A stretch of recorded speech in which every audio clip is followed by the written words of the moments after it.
Senhor nosso Pai, nosso Deus querido, nesses momentos, Senhor Deus, que estará sendo exposta a Sua palavra, rogamos a presença do Teu Espírito para que nós possamos compreendê-la e especialmente vivê-la e também transmiti-la àqueles que ainda não a conhecem. Se pois conosco, especialmente nesse momento, também tele com todos os participantes, em nome de Jesus. Amém.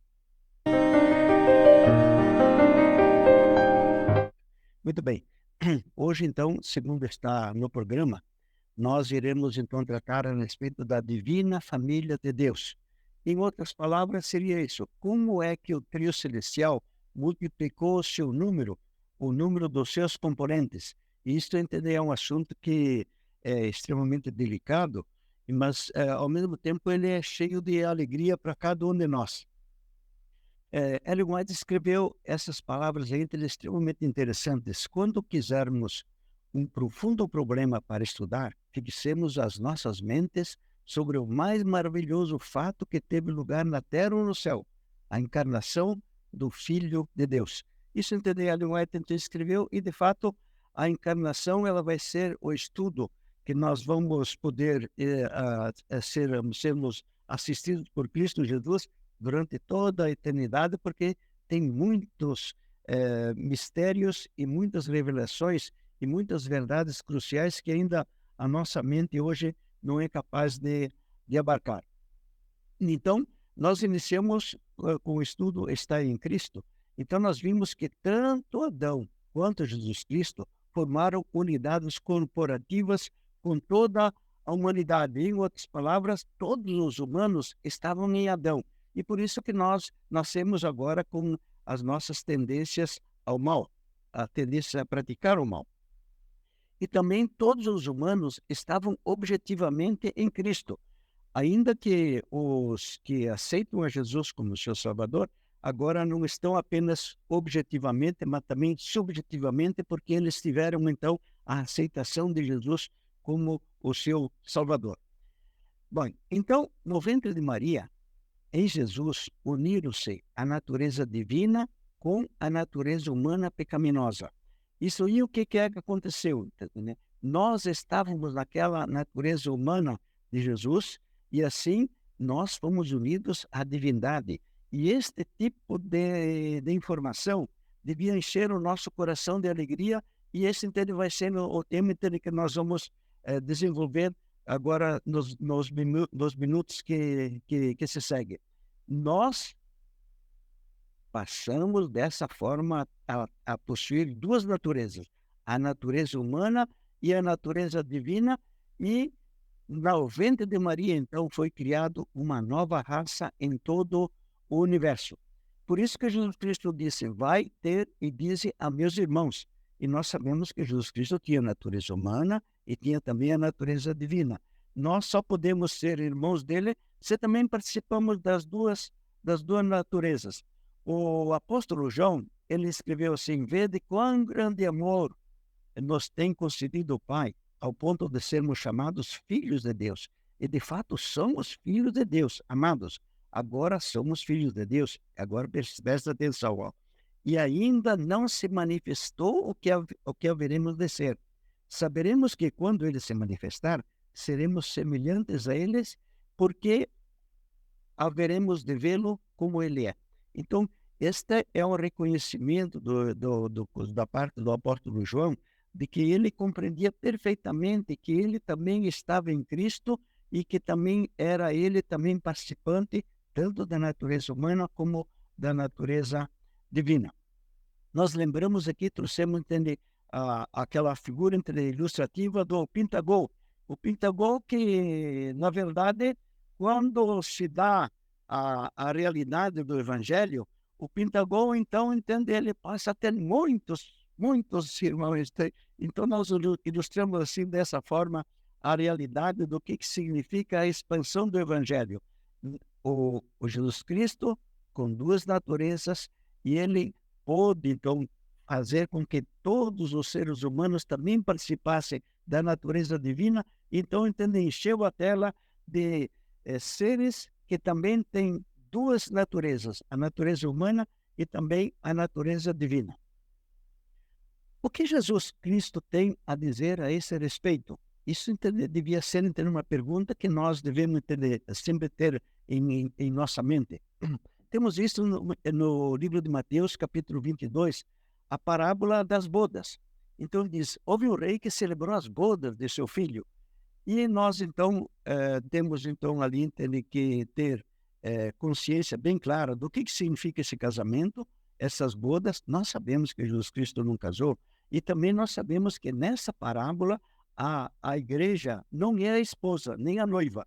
A igreja, nessa parábola, ela é exatamente a convidada. Tanto assim que teve aquele que foi lá na ceia, ele queria participar da ceia das bodas, porém, ele não estava vestido de forma coerente. Então, nessa parábola, a igreja não é a esposa.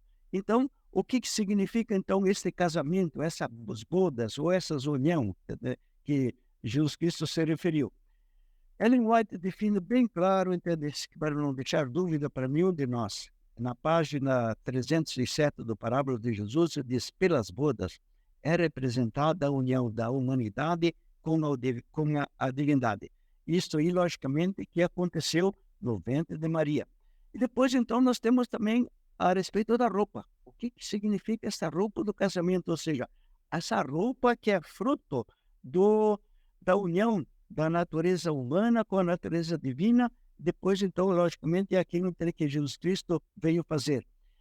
E também uma outra parte que é importante para nós é o que significa ter essa roupa. Porque nós temos, entender, o fato de que precisamos ter a roupa, mas ter uma roupa e não vesti-la não significa, entender, que nós estamos bem. Então, temos também, entender, que assim, pesquisar o que significa usar a roupa e não usar a roupa, e também entender quais são as consequências, tanto de usar como de não usar essa roupa. Então, recapitulando, tem umas bodas, devemos saber bem claro o que significam essas bodas, o que significa ter esta roupa desta união da natureza humana com a natureza divina, o que significa nós usarmos essa roupa, e também o terrível fato de, eventualmente, a gente não estar usando esta roupa. Então, cada um de nós, ou seja, todo ser humano, está sendo convidado a ir a esse casamento. E esse casamento é nada mais do que participar da união da divindade com a humanidade. Veja, entende, que fabuloso que é este convite de Jesus, vinde às bodas. Vinde às bodas significa, venha você também participar da natureza divina, una-se com a natureza humana com a natureza divina. Essa, entende, de todos os convites, eu creio, entende, que não pode ter um, entende, que seja assim, mais promissor.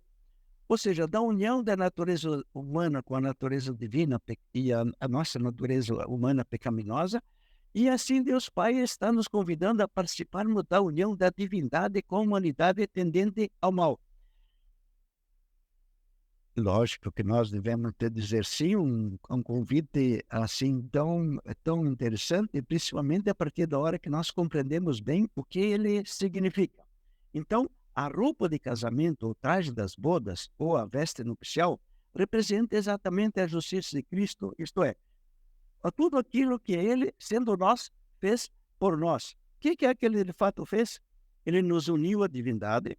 Quando no ventre de Maria aconteceu exatamente a concepção, ele também viveu uma vida vitoriosa, sendo nós, ele morreu na cruz, ele ressuscitou e também está hoje exercendo o seu ministério, né, no santuário celestial, desde a época em que ele foi assunto ao céu. Então, isso significa exatamente o que Jesus Cristo fez por nós, e esta é exatamente a veste nupcial. A veste nupcial é tudo aquilo que Jesus Cristo fez, sendo nós, e tudo aquilo também que ele está hoje fazendo por nós. Então, essa roupa, ela já nos conferiu o direito ao céu. Entretanto, quem é que vai estar lá? Apenas aqueles que vestirem essa roupa, os que usarem constantemente essa roupa, e que é, por sinal, um presente que Deus Pai está nos dando. Então, O que significa, então, alguém ter a roupa? Bem, e também outra parte, como se faz para tê-la? Relativamente à encarnação, nós de fato temos a roupa do casamento, nós estamos exatamente tendo a roupa, ainda não estamos usando a roupa, apenas nós estamos tendo. Quando a gente então quando a gente compreende que quando se uniu a natureza humana com a natureza divina, nós também estávamos nesta natureza, e que daí nós também fomos unidos à divindade, fomos adotados como um filho do Altíssimo. E quando um de nós faz parte disso, crê e aceita de que é membro dessa família divina humana, então, de fato, nós estamos sendo alguém, entende, que está se candidatando a ser um herdeiro de Deus e um co-herdeiro com Cristo. Então, ter a roupa em relação à encarnação é exatamente compreender esta faceta do Evangelho.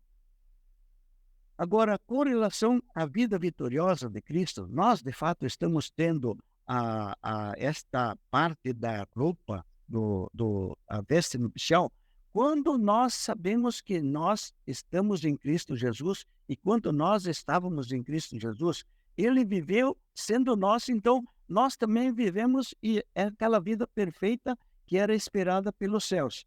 Quando eu considero que em Cristo ele viveu uma vida perfeita aqui na terra e que eu fui e sou legal e objetivamente vitorioso sobre o mal. Ou seja, quando nós entendemos que nós estamos em Cristo, também quando ele viveu de sua vida perfeita aqui na terra, então nós temos a roupa do casamento, a veste nupcial, em relação à sua vida vitoriosa. Em relação à sua morte na cruz, nós temos a veste nupcial quando nós estamos bem cientes de que quando ele morreu na cruz, não foi um homem que morreu no lugar de todos os outros homens, mas sim um homem que morreu sendo todos os demais homens. Então, isso significa que nós temos a roupa, a veste nupcial relativamente à sua morte na cruz. E também, logicamente, quando nós estamos cientes que estamos perdoados e que também estamos mortos para o pecado. E também quando eu me considero, entende, que lá na cruz Jesus Cristo comprou cada um de nós, nós estamos então tendo a roupa, a veste nupcial. Muito bem. Quando, em relação à ressurreição, é quando nós então entendemos que quando Jesus Cristo ressuscitou, nós estávamos nele e ressuscitamos em novidade de vida, ou seja, que nós passamos então pelo novo nascimento, que é nada mais, nada menos do que de fato a ativação da natureza divina dentro de nós, e por isso que daí passamos a ter as tendências ao bem, dominando as tendências ao mal. E quando então nós ressuscitamos em Cristo, nós estamos cientes de que há a possibilidade clara e simples de nós vivermos vitoriosamente em Cristo Jesus. E com relação ao seu ministério lá no Santuário Celestial, nós estamos tendo a roupa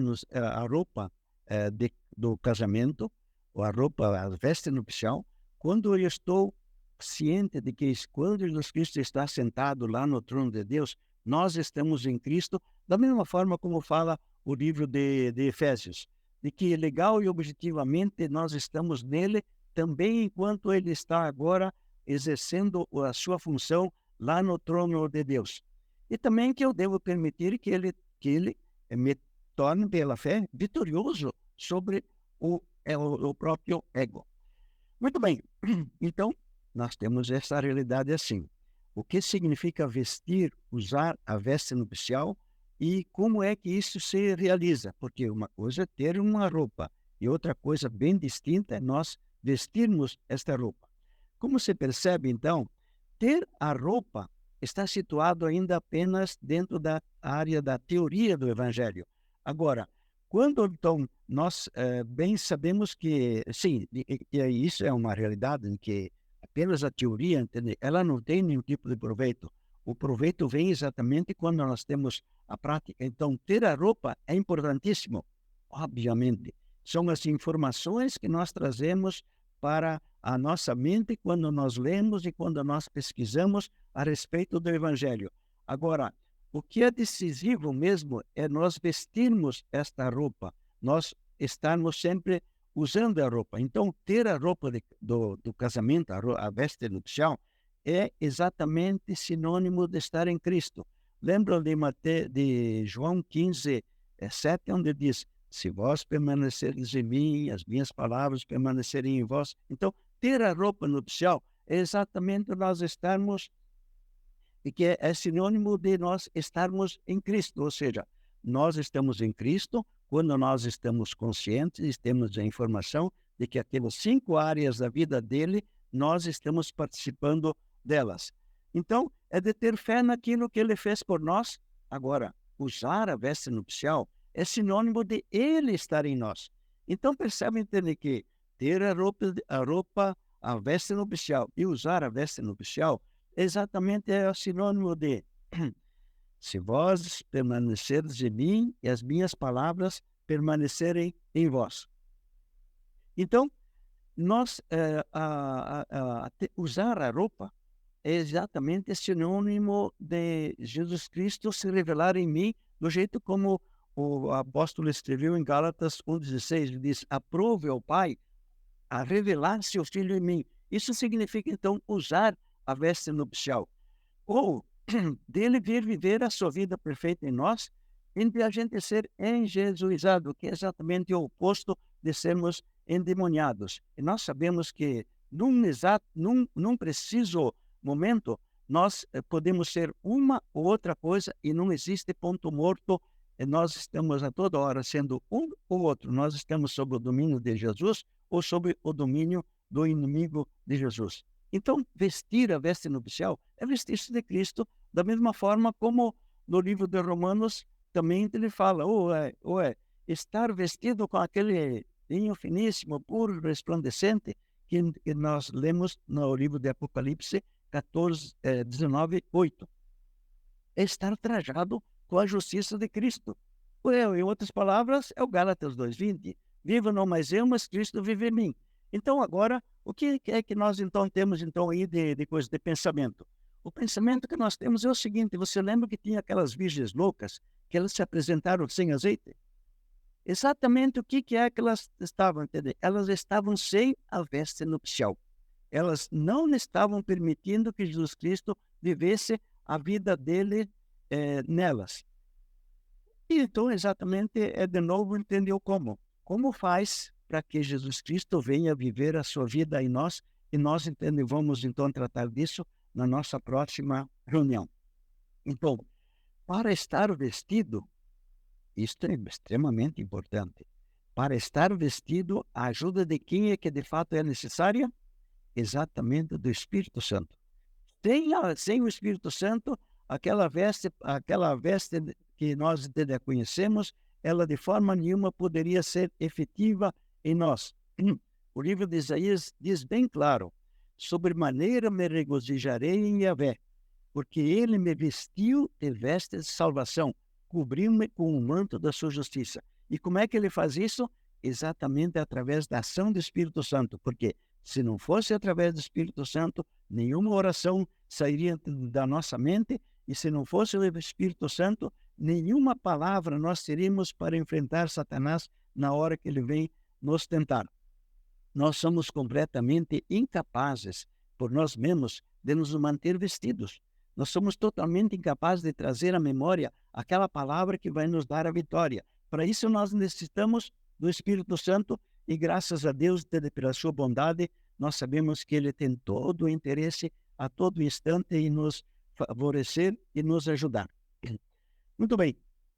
O Lucas 17 diz bem claro que nós somos servos inúteis, inábeis, nós somos incapazes de nos manter conscientes a respeito da roupa de casamento, e também nós somos incapazes de trazer à nossa memória por nós próprios um versículo da Bíblia para enfrentar o inimigo. Então, quando nós lembramos a porção da palavra de Deus a ser citada, esta exatamente é uma ação do Espírito Santo. Então, nós não estamos nunca agindo de forma independente. Então, muito bem. Então, nós fomos às bodas, nós concordamos em que quando o Jesus Cristo uniu a natureza humana com a natureza divina, nós estávamos lá e nós então agora também estamos vestidos, ou seja, estamos permitindo que Jesus Cristo viva a vida dele em nós. Então, quando nós estamos então conscientes de que nós estávamos naquela natureza humana de Jesus Cristo, então nós somos unidos à divindade. E agora então vem uma pergunta então. Se nós temos a natureza divina, o que nós somos? Eu creio entender que a melhor pessoa, entender, o melhor ser que existe para responder esse tipo de pergunta é exatamente nós deixarmos que Jesus Cristo a faça, não? Porque se ele nos der a resposta, nós todos vamos entender aceitá-la. Agora, se porventura um ser humano fosse dar um tipo de resposta a esse tipo de pergunta, ele logicamente não teria crédito. Então, nós sabemos que Jesus Cristo ele foi afrontado pelos seus adversários enquanto ele estava aqui na Terra e eles haviam entendido claramente que Jesus Cristo tinha se declarado ser o Filho de Deus. E olha, veja da maneira como Jesus Cristo se defendeu. Isso está em João 10, 34 a 36. Ele diz assim: respondeu-lhe Jesus: não está escrito na vossa lei? Eu disse: vós sois deuses? E a palavra que ele usa é Theos. E Theos significa a mais alta divindade. Ele diz: vós sois deuses? E se ele chamou deuses a quem veio a palavra de Deus e a Escritura não pode ser anulada, aquele a quem o Pai santificou e enviou ao mundo, vós dizeis: tu blasfemas, porque eu disse que sou filho de Deus? Então veja, entende que a nossa pergunta era exatamente essa de lá. Se nós temos natureza divina, o que nós somos? Jesus Cristo então deu, entende, exatamente esse tipo de resposta. Ele diz: não está escrito, vós sois deuses? Isso aí, logicamente, entende que soa um tanto estranho para nós, por causa que, assim, à primeira vista, soa isso, entende, como uma presunção, entende, que não tem tamanho, entende, fala, não, isso aqui ainda nós estamos andando dentro da área da doidice. Mas é o próprio Jesus Cristo que está dizendo isso, então, por isso que nós devemos, então, considerar com muita atenção qual é que é a realidade que existe nesse fato de nós termos duas naturezas, a natureza humana e também a natureza divina. Outra parte que também nós devemos assim considerar é com relação a Jesus, é que até uma altura, Jesus Cristo é apresentado como sendo o Filho único. Depois da cruz, ele é apresentado como o primogênito dos mortos. E nós temos de diversas passagens que relatam esta mesma situação. Então, nós não vamos lê-las, porque eu creio que os irmãos têm conhecimento delas. Então, mas apenas frisando, até uma altura, Jesus Cristo é tido como Filho único de Deus Pai. De uma altura em diante, ele é tido como o primogênito dos mortos. E se ele é, então, o primogênito dos mortos, o que aconteceu com Jesus? Ele passou a ter bilhões de irmãos. Nós temos uma realidade assim também, então, o que é que aconteceu, então, com o trio celestial? Porque enquanto Jesus Cristo era Filho único, nós tínhamos lá o Pai, o Filho e o Espírito Santo. Mas agora Jesus Cristo tem bilhões de irmãos. Então, o que aconteceu com o trio celestial? O número, os três, agora já não são mais três, são bilhões, porque Jesus Cristo tem milhões de irmãos. Nós temos uma estimativa entende, que quantos bilhões de seres humanos viveram na face da Terra. Então, alguém chegou a ter esse tipo de cálculo, eu não sei qual é que é exatamente a precisão disto, de que viveram na face da Terra alguma coisa perto de 50 bilhões de seres humanos, até agora. Então, se viveram 50 bilhões, e Jesus Cristo mesmo nos disse que a porta era estreita, mas ainda que a porta era estreita, percebem dele que com 50 bilhões deve ter sobrado alguns bilhões de irmãos de que aceitaram Jesus Cristo e que vão fazer parte da vida eterna.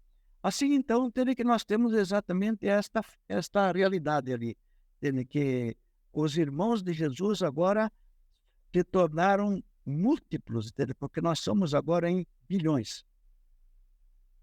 Agora, eventualmente alguém entende, poderia dizer: "Bom, mas esse tipo de raciocínio é um tipo de raciocínio, entende, que pode eventualmente ser daquele, entende, onde a pessoa pensa que as coisas são assim, mas de fato elas não são". Então nós temos agora aqui, uma porção de citação do Espírito de profecia, aonde exatamente Ellen White vai confirmar exatamente essa realidade de nós termos a natureza divina e ela ser exatamente uma realidade para nós. Veja, o homem tem a certeza de que pode tornar-se participante da natureza divina, como Cristo tornou-se um participante da natureza humana. Aqui ele não está falando no caráter, não. Aqui ele está falando exatamente está falando exatamente na natureza divina. Ele diz: o homem tem a certeza que pode tornar-se um participante da natureza divina, como Cristo tornou-se participante da natureza humana. Olha essa outra. Cristo tornou-se um conosco, a fim de que pudesse tornar-nos um com Ele em divindade. Então, claramente, vamos dizer, este tipo de raciocínio que nós estamos em Cristo e que lá entende, se uniu a natureza humana com a natureza divina, que ele é o segundo Adão e que quando ele fez, entende, nós estávamos dele. Então, Ellen White agora entende, com letras extremamente claras, entende, que não pode deixar dúvida para ninguém, ela vai então confirmando essa realidade. Olha essa outra, ó. É privilégio de todo crente em Cristo possuir a natureza de Cristo, uma natureza bem acima da que Adão perdeu pela transgressão. Então, esta realidade, nós então devemos alimentá-la e tê-la conosco como uma fonte de grande alegria. Grande como seja a vergonha ou a degeneração pelo pecado, ainda maior será a honra e a exaltação pelo amor redentor. Aos seres humanos que lutam por conformidade com a imagem divina, será concedido um suprimento do tesouro celeste, uma excelência de poder que os colocarão acima dos próprios anjos que jamais caíram. Mais uma citação. O mesmo poder que ressuscitou a Cristo dentre os mortos, erguerá a sua igreja, glorificando-a com Cristo como sua esposa, acima de todos os potestados, de todos os principados, de todas as potestades, acima de todo o nome que se nomeia, não somente neste mundo, mas também nas cortes celestiais. Eu não estou dizendo, referindo às citações que vocês estão lendo ali, porque depois nós vamos enviar o PDF, e aqueles que desejam as citações, verificar se de fato essas citações de fato não foram inventadas, se foram tiradas de contexto, uma coisa assim. Entende? Então depois vocês poderão fazer esse tipo de pesquisa com toda a tranquilidade. Mais uma outra citação. A natureza que Cristo tomou sobre si mesmo, ele tomou a nossa natureza pecaminosa. Ele estava agora quase pronto a levá-la ao alto, mesmo ao trono de Deus. Em assim fazendo, ele conferiu à raça humana uma honra que nós falhamos em avaliar. Mesmo os anjos celestiais não são assim honrados. Por causa que quando Adão veio e ele foi criado, ele não era irmão de Jesus. Mas quando ele caiu, a graça de Deus foi tão abundante de que ele passou a ser irmão de Jesus, foi adotado como um filho legítimo e Deus Pai lhe conferiu as mesmas duas naturezas que Jesus Cristo passou a ter. Outra citação: os privilégios assegurados aos filhos de Deus são sem limites. Estão ligados com Cristo, que pelo universo do céu e dos mundos não caídos é adorado por todo o coração, e seus louvores entoados por toda a língua, ser filhos de Deus, usar o seu nome, tornar-se membro da família real, achar-se sob a bandeira do príncipe Emanuel, Rei dos reis e Senhor dos senhores. Mais uma. Jesus ascendeu ao Pai como representante da raça humana, e Deus levará os que refletem a sua imagem para que contemplem a sua glória e dela compartilhem. E veja então, entender que a realidade de nós podemos compartilhar da glória de Cristo está exatamente fora de qualquer tipo de imaginação que nós pudéssemos ter. Mais uma outra, os remidos têm para com Deus uma relação ainda mais sagrada do que os anjos que nunca caíram. Mais uma outra, Cristo curvou-se em inigualável humildade a fim de que, em sua elevação ao trono de Deus, pudesse levar os que nele creem a um lugar com ele em seu trono. E é por isso que Jesus Cristo disse, né? Ao vencedor, dar-lhe-ei a sentar-se comigo no seu trono. Ora, nenhum homem vai se sentar lá sendo apenas um ser humano. Mais uma outra, então, olhando para o alto, na edição de 1983, a verdade, preciosa verdade é para santificar, subjugar, refinar, elevar e, finalmente, exaltar-nos a um assento à destra da majestade dos céus. Cristo pede para seu povo não somente perdão e justificação amplos e completos, mas participação em sua glória e um assento no seu trono. Isso está no Grande Conflito, página 484. E agora, então, a última citação do Espírito de Profecia. Pode qualquer promoção terrestre conferir honra idêntica a esta, ser filhos de Deus, filhos do Rei Celestial, membros da família real? De fato, não há nada entre que possa se equiparar a essa realidade. Agora, então, nós queremos considerar um pouco a respeito da parábola das minas. Você lembra que Jesus Cristo falou entre que na parábola das minas, ele deu uma mina para cada um dos seus servos. E a mina, então, significava o quê? A vida, o corpo, o talento e os bens. E daí ele foi, quando ele voltou, ele pediu, ele levou lá entre as pessoas para que elas prestassem conta. E apareceu um que disse assim, a minha mina rendeu 10 minas. E ele disse, muito bem, servo bom e fiel. Porque você foi fiel no pouco, você agora vai ter autoridade sobre 10 cidades. E aquele que a mina tinha rendido 5, ele disse, está ótimo, entendeu? Você vai governar 5 cidades. A questão, entender, a pergunta que nós fazemos é exatamente essa daí. Quem são os habitantes dessas cidades? Não podem ser os remidos, porque os remidos são aqueles que governam as cidades. Os habitantes, exatamente, têm a ver com os mundos não caídos e os anjos. Também no livro de Apocalipse 2:26, exatamente nós temos essa mesma informação, só que em outras palavras. Ao vencedor, a gente lê, quem que guardar até o fim as minhas obras, eu lhe darei autoridade sobre as nações, e com cetro de ferro as regerá. Esse cetro de ferro nós sabemos que é exatamente a lei de Deus, os 10 mandamentos. E nós sabemos de que qual é que é exatamente o princípio que governa todos esses que farão parte lá que estarão lá com Cristo na redenção, na eternidade. Se porventura de nós ainda não agradeceu a Deus por ele ter consentido com a queda de Adão, nós devemos de fato entender, repensar a nossa posição, porque você lembra que nós lemos no livro, assim, nas epístolas, uma hora nós lemos assim, por tudo dai graças, e também nós lemos em tudo dai graças.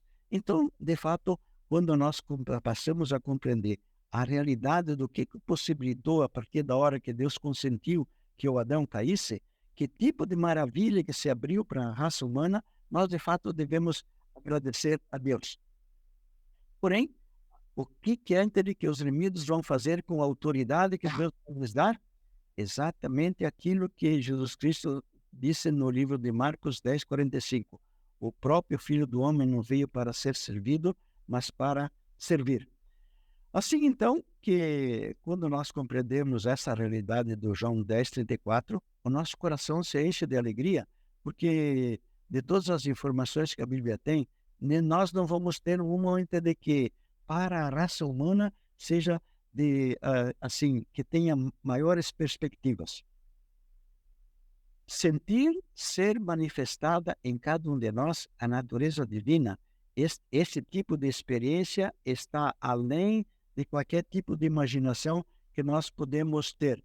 Então, eu creio que cada um de nós deve, de fato, aspirar estarmos nesta realidade. Agora, uma outra realidade, nós estamos diante, assim, dos nossos irmãos, que a maior parte não tem esse tipo de informação. Normalmente, o nosso púlpito não traz esse tipo de informação nas suas preleções, mas nós devemos, com toda a sinceridade, levarmos a ele esse tipo de informação, porque é extremamente preciosa. E, logicamente, também aos de fora. Agora nós temos o Salmo 126:1, que diz assim: quando o Senhor restaurou a sorte de Sião, ficamos como quem sonha. Então a nossa boca se encheu de riso e a nossa língua de júbilo. Então entre as nações se dizia: grandes coisas o Senhor tem feito por eles. Com efeito, grandes coisas fez o Senhor por nós.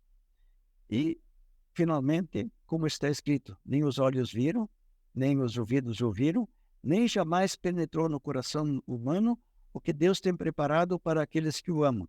E nós sabemos disso e nós então estamos esperançosos de que essa realidade a gente possa ver muito em breve, porque estamos sentindo que, de fato, agora Jesus Cristo vai voltar muito em breve.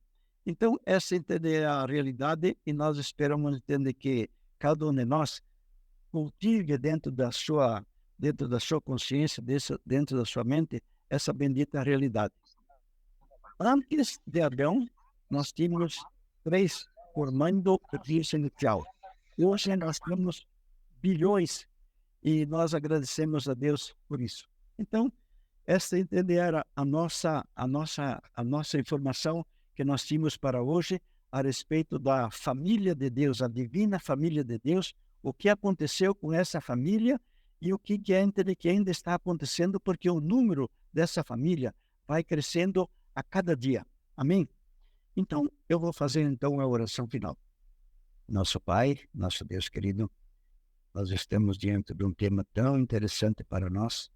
Queira, Senhor Deus, com que a nossa memória possa guardar essa realidade constantemente, especialmente quando o inimigo vier e nos tentar, para que nós possamos lhe dar uma resposta que venha a ser de agrado do nosso Deus, uma vez que o nosso querido Pai nos tornou suas testemunhas. Quero estar com todos os nossos irmãos que estão aqui conosco. Quero fazer, Senhor Deus, com que também essa informação do Evangelho Eterno ela possa atingir a todos os corações dos seus filhos de toda a face da terra. É nosso pedido que encaminhamos a Ti, em nome de Jesus. Amém.